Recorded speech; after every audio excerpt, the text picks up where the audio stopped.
আহ শীত আসলেই নিঃসঙ্গতার বেদন উকি দিয়ে যায় বারবার।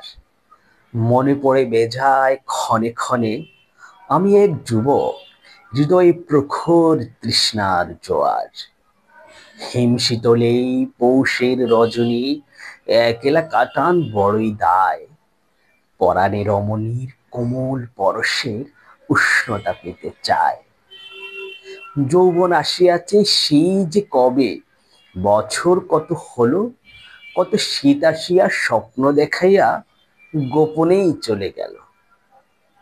দেহ ভরা মোর সুধার জ্বালা, স্বপ্ন কাতর দুটি আখি, আর কতকাল ধীরতার চাদরে মনটা বাইন্দা রাখি। সইতে পারি না যৌবন জ্বালা, কইতে পারি না লাজে, মুরব্বিগণ জানাইয়া কেউ মিষ্টি কথার ভাজে। এই শীতে না হয় মনটা বাঁধিলাম সাজিয়ে গানের আসর, সামনের শীতেই করিবার ইচ্ছা সুখ সাধনার বাসর। আবৃত্তি করছিলাম আমার রচিত কবিতা শীত ও যৌবন। সবাইকে ধন্যবাদ।